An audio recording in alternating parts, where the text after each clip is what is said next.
Je vous présente le tout nouveau Sony Alpha 7 IV.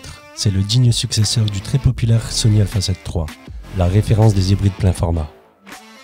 Nous l'attendions et nous allons voir ensemble si ce nouveau modèle répond bien à toutes nos attentes. Tout d'abord, examinons ce qu'il se cache derrière ce boîtier en alliage de magnésium.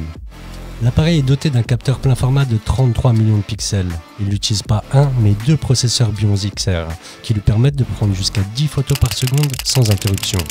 Il fait des vidéos 4K en 50 images par seconde et peut monter jusqu'à 7K par suréchantillonnage. Le boîtier a été repensé, il tient bien en main grâce à une large poignée. Enfin, il dispose d'un écran tactile, entièrement orientable, qui nous permet de prendre des photos ou des vidéos avec des angles de vue originaux. Pour ceux qui préfèrent le viseur, sachez qu'il a également été amélioré. En matière de connectique, il nous rappelle très clairement le Sony A7S III. Rien à dire, quand on copie ce qu'il y a de bon, la critique est difficile. Nous retrouvons donc une connexion Full HDMI, un port USB-C rapide, ainsi que deux emplacements de cartes.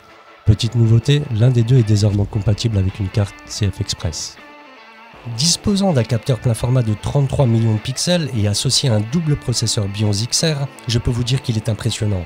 Vous pouvez effectuer 800 prises de vue avant de saturer la mémoire tampon. Évidemment, quand on fait 10 images secondes, il faut pouvoir assurer. Les performances en basse lumière ont été améliorées afin de vous permettre de travailler avec une sensibilité ISO plus élevée sans altérer la qualité. Je remarque également que les teintes de peau sont plus précises que sur l'Alpha 7 III. Parlons un peu de la vidéo puisque cet appareil a pour ambition d'être le couteau suisse de la photo. Vous pouvez filmer en 4K à 25 ou 50 images par seconde, mais notez toutefois que le mode 50 images entraîne un recadrage de l'image. Le Full HD, quant à lui, permet d'aller jusqu'à 100 images, idéal pour faire de beaux ralentis. J'en ai déjà parlé et vous pouvez monter jusqu'à 7K en suréchantillonnant. Vous pouvez maintenant filmer en 4:2 10 bits, ce qui vous fournira une très bonne base pour le post-traitement et bien sûr filmer en S-Log. Dorénavant, pour plus de créativité dans vos travaux cinématographiques, il est possible de filmer avec une gamme dynamique de plus de 15 stops et le profil de couleur S Cineton est également inclus.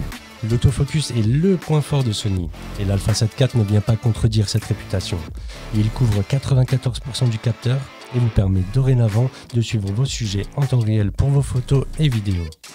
Le suivi des personnes et des animaux en mode photo était déjà disponible sur l'Alpha 7 III, vous le retrouverez maintenant en vidéo.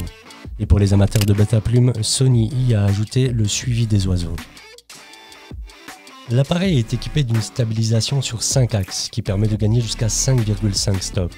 Et tout comme sur l'Alpha 7S III, la stabilisation active permet d'améliorer la qualité de vos prises de vue.